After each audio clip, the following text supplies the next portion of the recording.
Hello, welcome to Guitar Story 7. Today I'm reviewing this, which is the Ghostbusters Collect and Connect Egon Spengler figure. Very excited about this.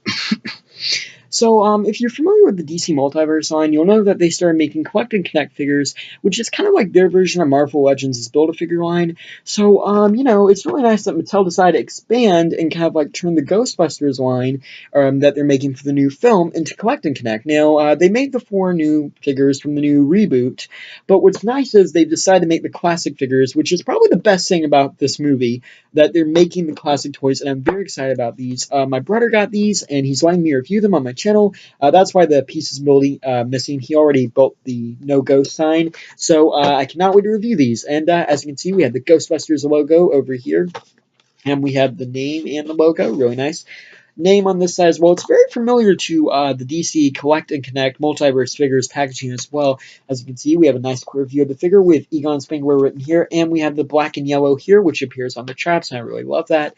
As you can see, we have the No Ghost logo as well here, and on the top we kind of have, but basically it just tells you like how you can collect and connect and stuff like that.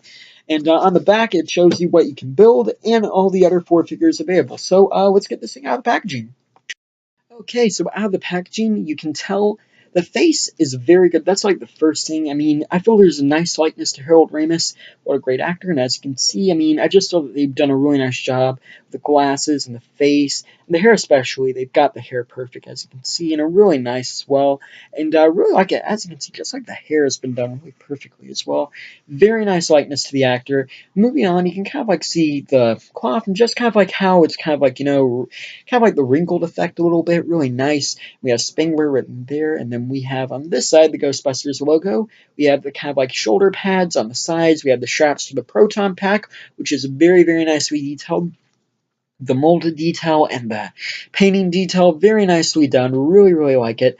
And I believe all 4 Ghostbusters have the same kind of like proton pack design. So as you can see, no real difference. And same with the costume. The only difference I've noticed on any of the Ghostbusters besides the heads are the feet. As you can see, the other 3 Ghostbusters, Egon, Ray, and Winston are like this, while Peter Bakeman is like this. So, yeah, you can tell one is like with boots, the other is like covered by his clothes. So, either way, still really nice.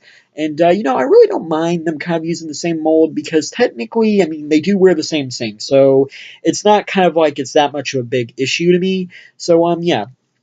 As you can see, we have some nice little gadgets on the belt, some really cool stuff as well. And yeah, this line going down and more of the wrinkled effect, which is really nice. The boots have been nicely done as well.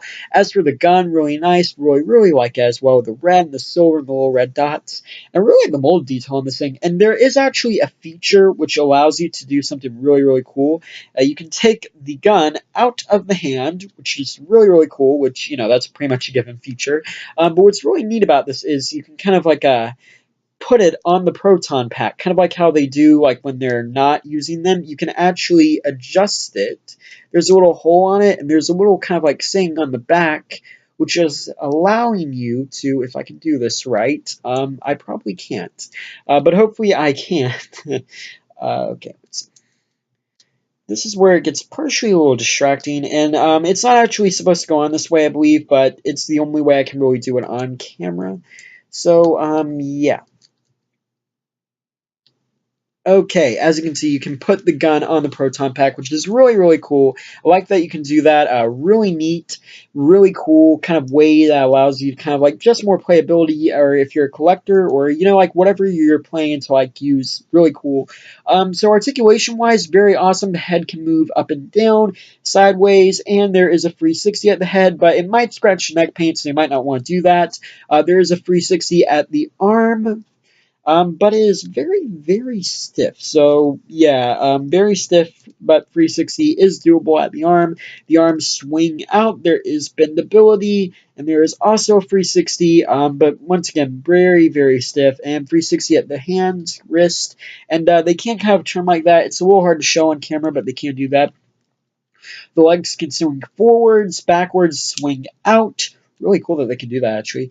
And there is kind of like a It's very hard, very stiff, but you can kind of turn them a little bit, the thighs and knees. There's bendability, there's also 360 at the boots, and they can go up and down. So really, really cool articulation-wise, very articulated, very nicely made as well. It doesn't feel cheap in the arms, and that's something, to be honest, they kind of look a little cheap to me in packaging, but they're not cheap at all. They're really nice, and I feel that they've done a great job on these. I really like the Multiverse line, and I really like that they've expanded it by going and, like, even though Ghostbusters is not part of DC Multiverse, but I like that they're expanding the Collect and Connect line, and yeah, I really like what they've done with this. So thank you for watching. Please rate, like, and subscribe. Have a nice day.